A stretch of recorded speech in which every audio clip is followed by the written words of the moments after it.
ಇತ್ತೀಚೆಗೆ ಕೆಲವ್ರು ಕೇಳೋ ಪ್ರಶ್ನೆ ಒಂದೇ, ಏನಕ್ಕ ಎಲ್ಲ ಬಸ್ಗಳಲ್ಲೂ ನೀನೇ ಇರ್ತೀಯಾ ಅಂತ. ಅಣ್ಣ, ಫ್ರೀ ಟಿಕೆಟ್ ಕೊಟ್ಟವ್ರೆ ಸಿದ್ದರಾಮಣ್ಣವರು, ಏನೋ ಬಡವರು ಬದುಕಳ್ಳಿ ಚೆನ್ನಾಗಿರ್ಲಿ ಅಂತ ಹೇಳಿ.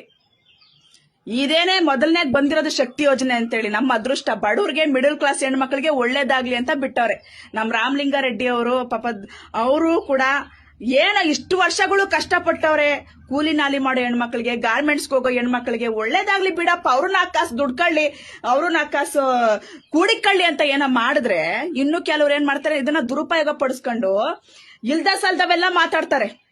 ಅಪ್ಪ ನೀವೇನು ಮಾತಾಡ್ಬೇಡ್ರಿ ಕಣ್ಣಣ್ಣ, ಅಕ್ಕ ಏನು ಮಾತಾಡ್ಬೇಡ್ರಿ. ನಮ್ಮಂತ ಬಡವ್ರ ಹೆಣ್ಮಕ್ಳು ಕರ್ನಾಟಕ ರಾಜ್ಯದಂತೆ ಇವತ್ತು ಹೆಣ್ಮಕ್ಳು ನಾವು ಶೈಕ್ಷಣಿಕ ಪ್ರವಾಸಕ್ಕೆ ಹೋಗ್ತಾ ಇದ್ದಾರೆ, ಸದುಪಯೋಗ ಪಡ್ಕೊಳ್ತಾ ಇದ್ದಾರೆ ಅಂತಂದ್ರೆ ಫ್ರೀ ಟಿಕೆಟ್ ಇಂದಾನೆ 4 ಕಾಸು ಉಳಿಸ್ತಾ ಇದ್ದಾರೆ. ದಯವಿಟ್ಟು ಇದಕ್ಕೆ ಕಲ್ಲು ಹಾಕ್ಬೇಡ್ರಿ. ನಿಮ್ ಕೈಲಿ ಮಾಡಕ್ಕಾದ್ರೆ ಒಳ್ಳೇದ್ ಮಾಡ್ರಿ, ಇಲ್ಲ ಒಳ್ಳೇದ್ ಮಾಡೋರ್ಗಾದ್ರೂ ಬಿಡ್ರಿ. ಸಿದ್ದರಾಮಣ್ಣ ತಂದಿದ್ದೆ ತಪ್ಪಾಯ್ತಾ ಇವಾಗ?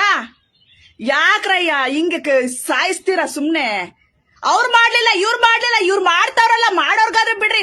ಒಟ್ಟಲ್ಲಿ ಮಿಡಿಲ್ ಕ್ಲಾಸ್ ಹೆಣ್ಮಕ್ಳು, ಮಿಡಿಲ್ ಕ್ಲಾಸ್ ಜನಗಳು ಉದ್ಧಾರ ಆಗೋದ್ ಬೇಡ. ಎಲ್ಲ ಸಾವುಕಾರ ಎಲ್ಲ ದುಡ್ಡು ಮಾಡ್ಕೊಂಡೆ ಹೋದವ್ರೆ. ಇವಾಗ ರಾಮಲಿಂಗಾರೆಡ್ಡಿ ಅವರು ಶಕ್ತಿ ಯೋಜನೆ ತಂದ್ರಲ್ಲ, ಅವ್ರಿಗೆ ಅನ್ಸ್ಬೇಕು. ಆತರ ಚುಚ್ಚಿ ಮಾತಾಡ್ತಾರೆ. ಇಷ್ಟು ದಿವಸ ಇಷ್ಟು ವರ್ಷ ಪಟ್ಟಿದ್ದ ನರಕ ಕಷ್ಟ ಎಲ್ಲ ಸಾಕು, ಏನೋ ಒಳ್ಳೇದಾಗುತ್ತೆ. ಇವತ್ತು ಈ ಯೋಜನೆ ಬಿಟ್ಟಿದ್ದಾರೆ, ನಾಳೆ ಇರುತ್ತೋ ಇರೋದಿಲ್ವೋ ಅದನ್ನ ಕೆಡಿಸ್ಕೊಳಕ್ ಹೋಗ್ಬಾರ್ದು, ಅದನ್ನ ಹಾಳು ಮಾಡ್ಕೊಳಕ್ ಹೋಗ್ಬಾರ್ದು. ಒಳ್ಳೇದನ್ನ ಮಾಡೋವಾಗ ಸದುಪಯೋಗ ಪಡ್ಕೊಳ್ಳಿ. ಅದನ್ನ ದುರುದ್ದೇಶ ಇಟ್ಕೊಂಡು ನೆಗೆಟಿವ್ ಆಗಿ ಪೋಟ್ರೆ ಮಾಡಕ್ ಹೋಗ್ಬೇಡ್ರಿ. ಹೆಣ್ಣು ಮಕ್ಳಿಗೆ ಒಳ್ಳೇದಾಗ್ಲಿ ಅಂತ ಬಿಟ್ಟಿದ್ದೇ ತಪ್ಪಾಗೋಯ್ತು. ದಯವಿಟ್ಟು ಶಕ್ತಿ ಯೋಜನೆಯಿಂದ ನಾನು ಸದುಪಯೋಗ ಪಡ್ಕೊಂಡಿದ್ದೀನಣ್ಣ, ನಾವು ಸದುಪಯೋಗ ಪಡ್ಕೊಂಡಿದೀವಿ. ದಿನಕ್ಕೆ ಬಸ್ ಚಾರ್ಜ್ಗೆ ಎಷ್ಟನ ಆಗುತ್ತೆ? 30-40 ರೂಪಾಯಿ. ತಿಂಗಳಿಗೆ ಎಷ್ಟನ ಆಗುತ್ತೆ? ಉಳಿಸ್ಕೊಂಡು ಹೋದ್ರೆ ಮಕ್ಳಿಗೆ ಕಾಯಿಲೆಗೆ ಬಂದ್ರೆ ಹೆಲ್ಪ್ ಆಗುತ್ತೆ ಅಣ್ಣ. ಅದು ಏನೋ ನಾವು ಸ್ವಲ್ಪ ದುಡ್ಡು ಕಾಸು ಕೂಡಿಟ್ಬಿಟ್ಟು ನಾವು ಏನೋ ಸ್ವಲ್ಪ ಮುಂದೆ ಬರೋಣ ಅಂತಂದ್ರೆ ಅದಕ್ಕೂ ಬಿಡಲ್ವಲ್ಲ ಅಣ್ಣ. ಗೌರ್ಮೆಂಟ್ ಅವ್ರು ಕೊಡ್ತಾ ಇರೋದು ನಾವು ಸದುಪಯೋಗ ಪಡಿಸ್ಕೋಬೇಕು ತಾನೆ. ಕೊಂಕು ಮಾತು ಯಾಕೆ ಮಾತಾಡ್ಬೇಕು? ಈ ತರ ಕೊಂಕು ಮಾತು ಮಾತಾಡೋದ್ರಿಂದ ನಾಳೆ ದಿವಸ ನಮ್ಗೆ ಒಳ್ಳೇದಾಗುತ್ತಾ? ಅಣ್ಣ, ರಾಮಲಿಂಗಾರೆಡ್ಡಿ ಅವ್ರಿಗೆ ಒಂದೇ ಕೇಳ್ಕೊಳ್ಳೋದು, ಅಣ್ಣ ತುಂಬಾ ಧನ್ಯವಾದಗಳು.